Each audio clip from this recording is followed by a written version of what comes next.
Everybody, I would like to welcome Jimmy Nelson to the Quiet Time podcast. Jimmy and I met virtually at an event hosted by Pete Vargas, who is big into the internet marketing space. He teaches you how to speak and impact and advance your reach from the stage. And I met Jimmy virtually through this event during the quarantine, and he had some great things to share with me in terms of how to tell my story. And he was just a great MC. He has great energy and he has an incredible story. So welcome to the Quiet Time podcast. Benny, thank you, man. I've been looking forward to this. Every time you and I just our personal talks. Every time I get done, I'm like, man, I wish I would have recorded that. Like it was good. So the fact that this is actually kind of another conversation just between us, but we'll let a few people peek in as well. Yeah, absolutely. We do have great conversations, even though you are a Cowboys fan. I know. Yes. And what Sooners fan too, right? Yeah. Went to the University of Oklahoma. I was a musical theater major there. So yeah, I have 20 years of heartbreak right now, man. I'm not on a good streak right now. Well, at least you get that excitement every year, which is what the fans love, and which is football. And Oklahoma has a great fan base. They have great players. I played with a couple of them, and Sterling Shepard. Oh yeah, right. A couple of other players who have played there. So, you got some good ties with you. Yeah, we just show up every year and hope for the best. And no, Oklahoma's been on a good run, just not the pinnacle that was 2000, which was right about the time I left there. And but I can't complain. And the Cowboys are a whole other story of continued heartbreak. But we show up, right? That's why we do what we do as fans. You guys as players do what you do. We as fans like live and breathe and die on our couch every day. Yes, absolutely. So, Jimmy, let's just hop in and let's talk a little bit about your story. I know that you lost 100 pounds. Let's dive into that and and tell us about that story.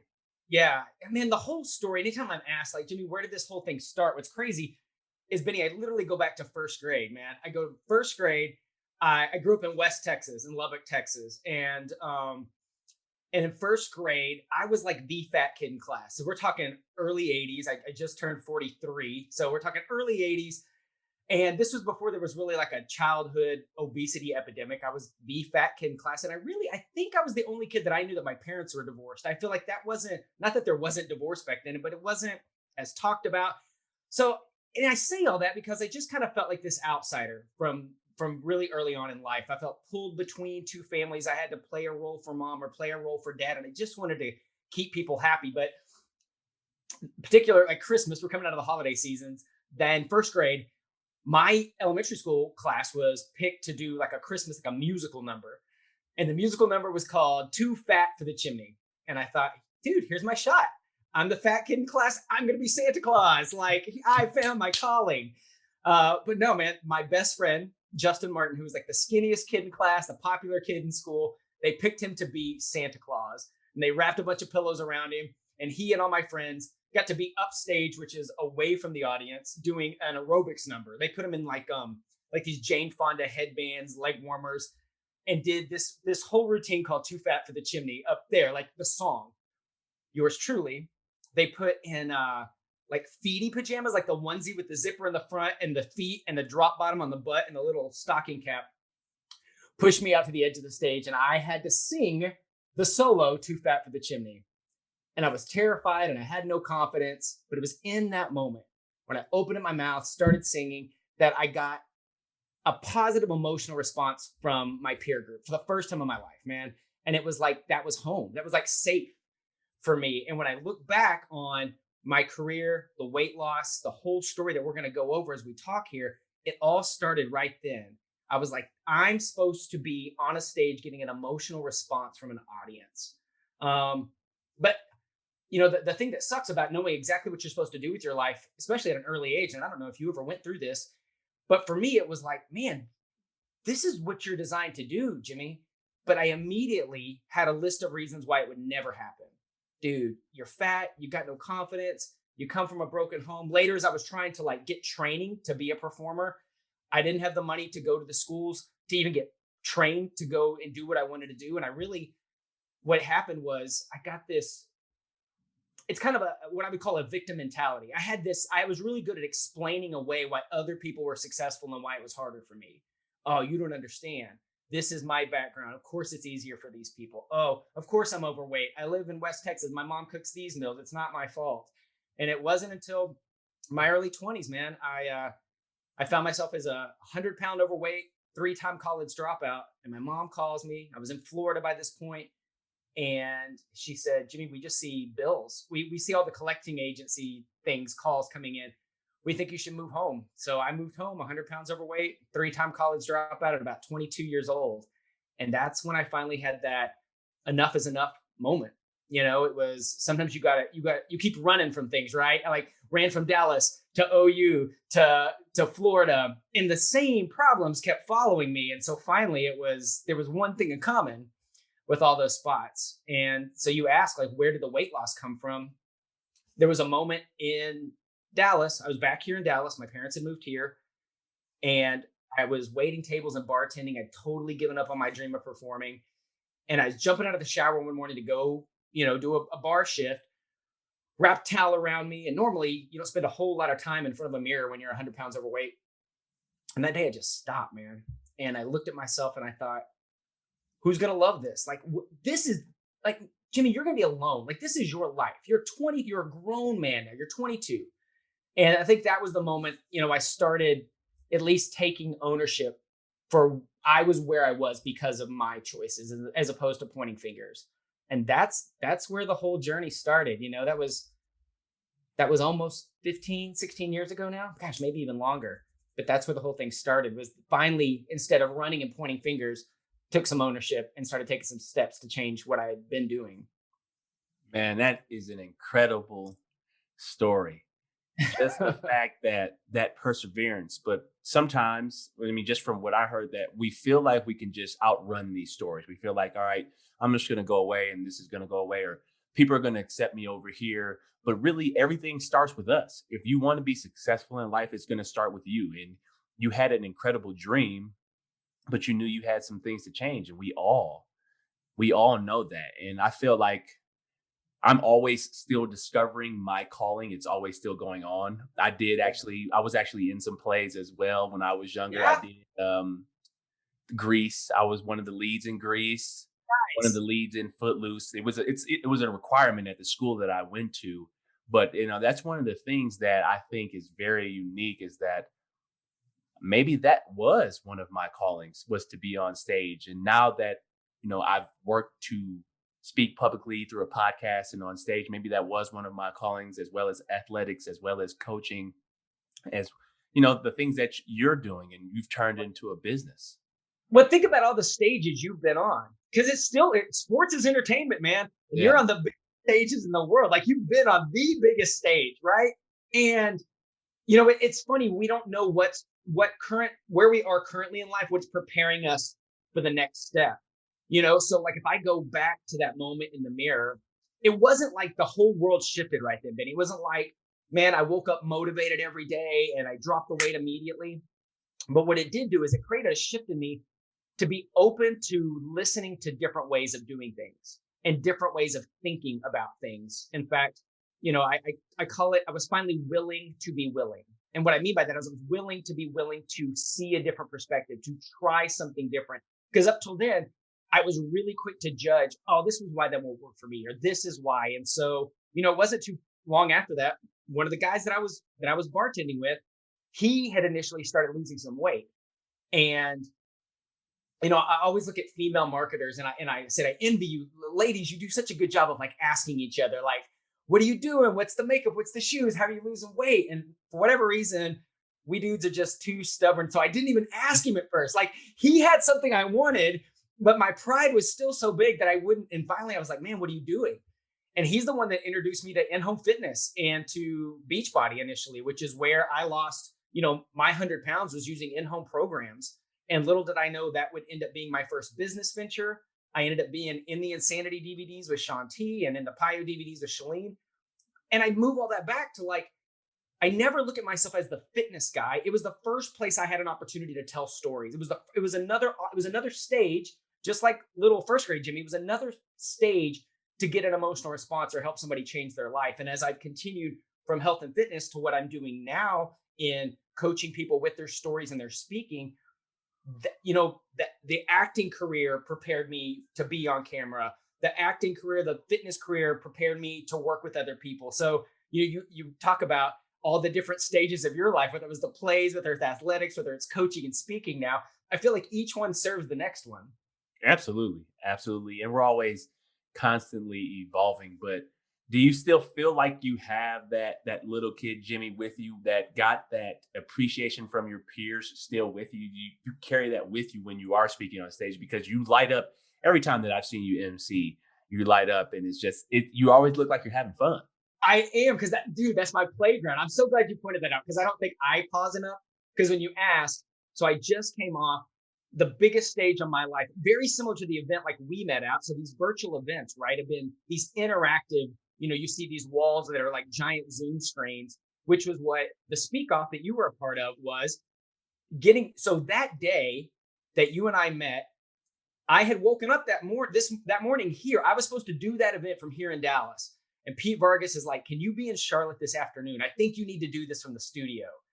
And for the people that didn't get to see the event, like I walked into a studio space that was like 13 TV screens and 3 cameras, and it was all interactive. It was all Zoom screens, right? So I could literally, as opposed to if I'm on a live stage, I don't know that the lady in the 6th row is named Sally, who's wearing like a red sweater. But in these virtual events, I can make people feel more important and really connect and say, yo, Sally, so good to see you. What did you like best about, Benny's story that we just heard? Or what did you just like about this? And so that one prepped me for what I got to do in December, which was that event like times 100. They had built a 360-degree, 15-foot tall walls with all these video screens. And it was a network marketing event for Eric Worre that Pete Vargas is working on as well. And you said, you have so much fun. Like when I walked in there, it was first grade Jimmy walking on that stage. When I walked and saw all the lights and I was looking around me, I was just a kid in a candy store. And I had 4 days notice for that event. And people were like, man, were you nervous? And I was like, no. Mm-mm. And it goes back, there's another mantra in my life that I live by. It's I stay ready. I don't get ready. Right? It's the little things that we do every day. So when opportunity knocks, it's too late to prepare, right? And it's that discipline of showing up and doing the things you love. So when that ultimate opportunity, that ultimate stage presents itself, man, you're ready to perform. That's a writer downer right there for the folks out there. When opportunity knocks, it's too late to prepare. I love that. I love that.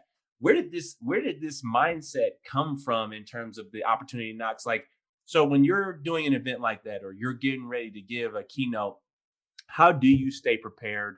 How do you get prepared ahead of time? Do you practice your speech every day? Because like, if I think about a football game, we're constantly we have a staple of plays that we know we're going to go to, that we'll practice every single week, that, there's that, all right, 2 minute, these are our 10 to 12 calls. Like, how do you prepare for a speech in terms of that? Or how do you stay ready? Because obviously I think one of the things that you shared with me is that if you're going to be a speaker, you have to talk constantly, regardless of what platform it is.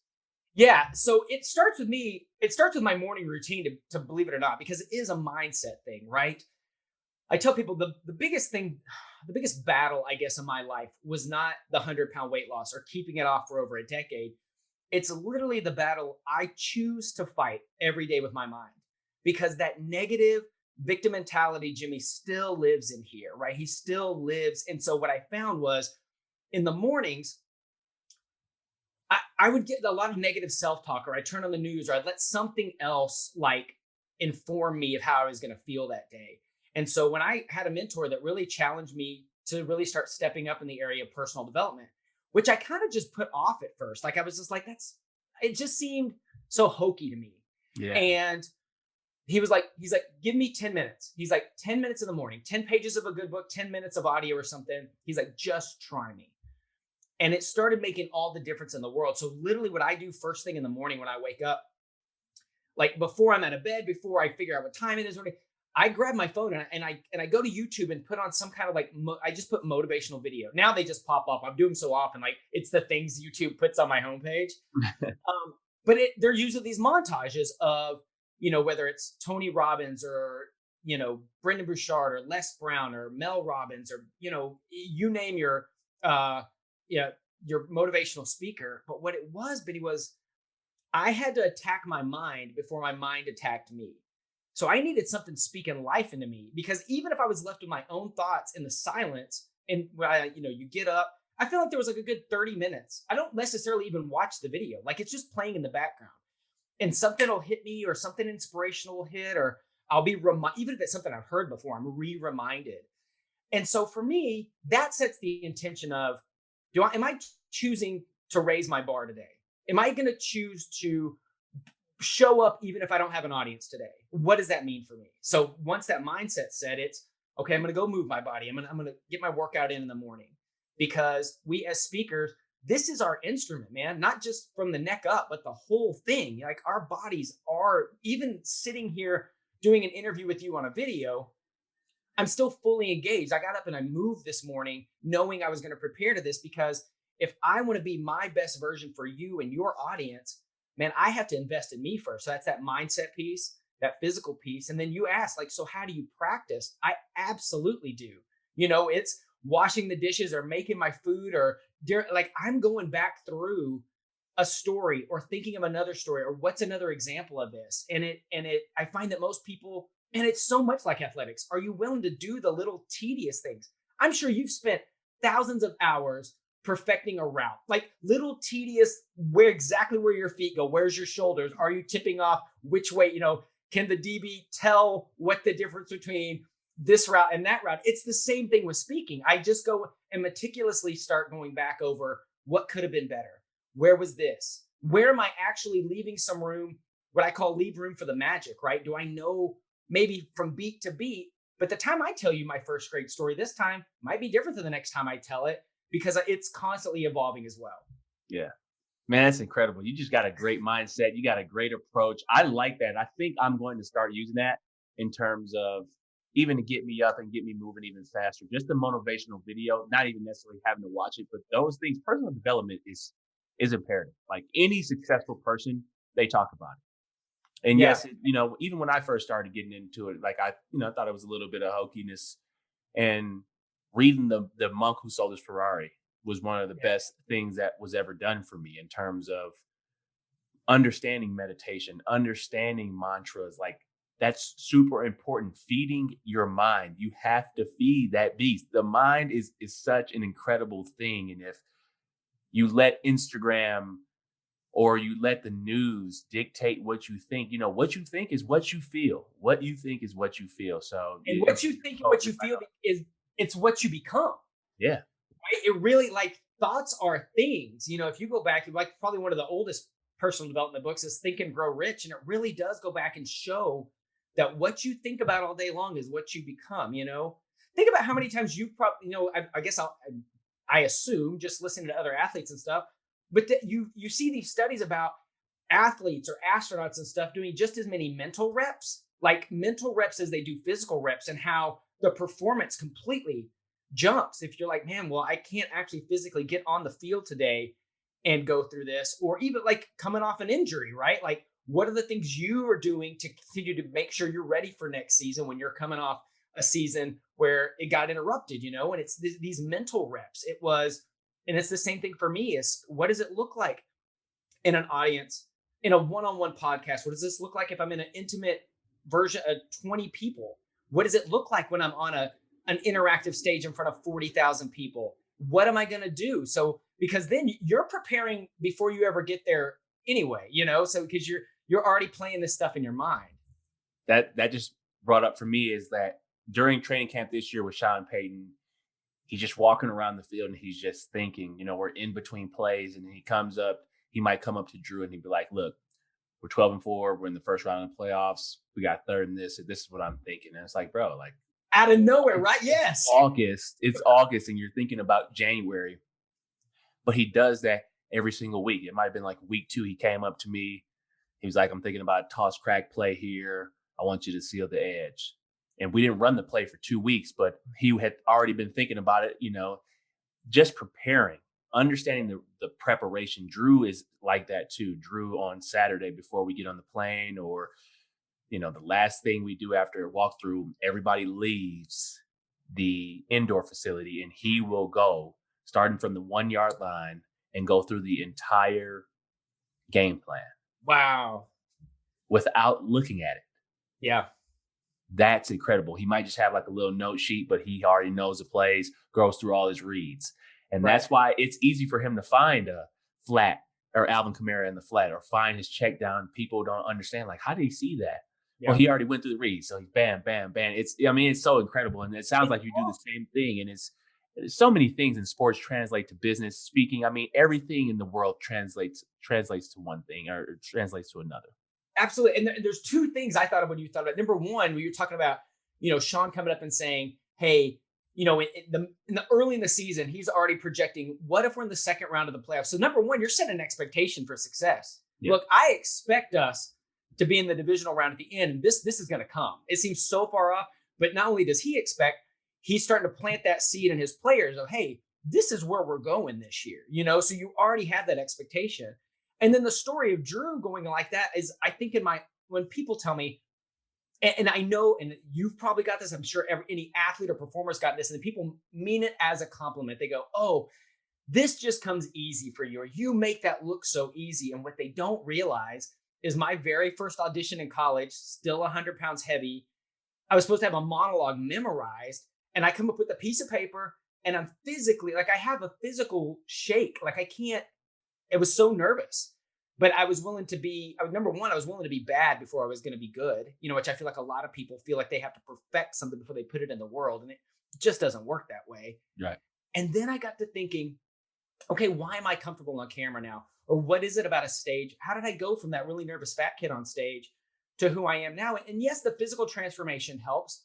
But even when I had lost the weight, Fat Jimmy, I still saw myself as the overweight guy, right? Like it took me longer for my mindset to shift. But I thought, man, what these people don't know is there are thousands of hidden hours that I've spent in a theater and an acting class, or working on a piece of a scene or a monologue. Or I didn't know it was preparing me for what I've done in business, but it's the Karate Kid, man. It's paint the fence, right? He's painting he doesn't know that he's becoming a badass. He just knows this fence is really tedious. And it's going back into those tedious things because it's going to serve you on the biggest stage or when that opportunity pops up. No doubt about it. No doubt about that. And that audition just sparked another thing in my mind, is that when I did go to the New York Giants, I wanted to step outside of my comfort zone a little bit more. And I took an improv class in New York City to step outside of my comfort zone in terms of public speaking. Yeah. And in terms of like introducing yourself in the business world, and you don't know the structure, because everything in the NFL is structured, everything, where you're supposed to be. Yeah. So I took an improv class with a teammate, and just in the heart of New York City, and it was like just such a New York thing to do, and it was one of the most incredible experiences that I've ever gone through. So when people ask me like, well, how are you so confident in speaking, or why did you start a podcast, or how did you get to speak like this? Well, it started with that little shift right there. Yeah. I didn't know any of those people. And improv classes, obviously you've probably taken some improv classes. They make you step outside of your comfort zone and make you do some incredible exercises that, really put your body and mind in different places. Absolutely. Oh, I'm glad you brought this up. So the Speak Off, the event you and I met at the year before, when it was still a physical event, right? When we were doing this, was I had participated in the Speak Off 3 years ago. The year prior to this past year, I was asked to MC it and be a judge, kind of like I did this year. And what had happened was I got there, and the Speak Off was going to be that evening. I hadn't been on stage at all. I didn't MC the entire event, so I hadn't been on stage. And the stage manager that was helping Pete said, hey, can you, like 5 minutes notice, can you jump on stage, introduce the next speaker, and just remind everybody to, who you are, and that you should be on the, come to the Speak Off tonight. Cause it was kind of this optional thing, and really hype it up. So I was like, sure, absolutely. Knew where I was going to go, had a story in mind. I pop on stage and I start to introduce myself, and I start into my story, and the mic goes out.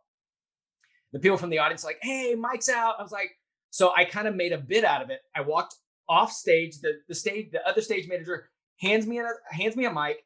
I walk back on, and I kind of re-entered, and the DJ followed me, like restarted the music, and I kind of made a joke. I was like, "Hey, I don't know if you heard," and jumped back into my story. Mic goes out a second time, and so at this point, I'm like, "Oh, they're doing joke's on me, right?" And so then they give me like this port. They have these things where like these mics that are like in these squishy things that people can throw around the audience in case there's questions. They give me that mic, and that one goes out. And so I'm kind of laughing and making a joke about this. So I finally set it down, and I'd gotten far enough into my story initially before the mic went out to tell people I had a theater background. And so I went into like full Shakespeare, like hit the back of the wall voice. And I'm like, "Can you hear me? Can you hear me?" And it was almost by that point, like the audience was rooting for me, right? Like they're just like, "We can get through this." I get to the end of the speech or my little story. I bring up the next speaker, and I walk off stage. And the stage manager, who is responsible for putting up some of the biggest personal development stages in the world with Brendan Burchard and Tony Robbins and you name it, she comes and gives me a huge bear hug and says, "Jimmy, I will put you on any stage at any time." She goes, "Do you know how many people I've seen in that same situation just melt down or get mad at the tech person or just go off?" She's like, "You handled that with such grace." And I thought, thank you. And it was going back to things like improv class, right? Because in improv class, it's yes and. You're not allowed to argue. You're not allowed to say no. And so now, so that's so cool that you did something like that, because it's going to serve you in so many areas of life. It's not if things are going to go wrong, it's when. Right. And like Jim Rohn talks about, it's not what happens to us, it's how we react to it. Good and bad things happen to everybody. It's what we do. And so these little preparation pieces help in the long run as well. Absolutely. Absolutely, man. That's an incredible story. I don't know how I would have reacted. I probably would have just laughed and tried to do it without the mic, probably, Yeah, you just have to hear your story now. Now that I have that story in my mind, I know definitely if that does happen, just go with it, You got to play with it, and you can't take yourself so seriously. Yeah. Right? Because if I got real mad, and the crazy thing is, I had more people the rest of that event come up to me, go, "Oh my gosh, I can't believe that happened to you. Hey, can we talk?" There were business gigs that happened because that happened, versus that I just been on stage, did a 1-minute story and introduced the next speaker. Then I'm just another dude on stage. Like, there was that guy that went by, but they remembered me because of what went wrong and how I handled it. All right. That's incredible. That's incredible. As we wrap up, Jimmy, tell everybody where they can find you. Man, you can find me anywhere on social media at the Coach Jimmy. But what I would love to offer, Benny, is, how I told you I start my day with those videos? Yeah. Had some friends of mine that I would share them on my Instagram stories, right? People like, "Hey, what's that video? Like, can you send me the video you started with?" So I've actually started a text service where I send those videos every morning. If people want to plug into those and help their mindset, they just need to go to textcoachjimmy.com and just text me the word morning. You send me the word morning at textcoachjimmy.com. And I do it live. It's not pre-recorded. You can text me back. You will get it as I'm listening to it in the morning. And hopefully that helps some mindset pieces, and they can reach out and text me, and I respond to all those as well. Anything I can do to help people with their mindsets to create better stories to impact the world. That's incredible. That's incredible. And what's the one thing that you want to leave the audience with? I always ask the listeners and viewers, or I ask people who are on the podcast, what's the one thing you want to leave the listeners with? Man, that your story matters. Your story right now where it is powerful. Not 5 pounds, 10 pounds from now, not 500, 1,000, $10,000 from now. I think so many of us don't share our story because we're waiting for it to get a little better. It's not good enough. And I just want to encourage, you as you're listening, number one, thank you for the time and listening to my story. But I'm going to encourage you, find a platform, man. Go on IG Live, go on Facebook Live, pick up a phone and tell a friend one of your stories. Create, a podcast or something like Benny has here, and tell your story. You can tell your story while writing the next chapter. We all want to go to the next place. We want to raise the bar. We always have something to improve on, but don't let that keep you from telling your story now, because there's somebody right now that really needs to hear your story as well. Jimmy Nelson, I appreciate you, my man. Thank you so much. Thanks, Benny. This has been a blast, buddy.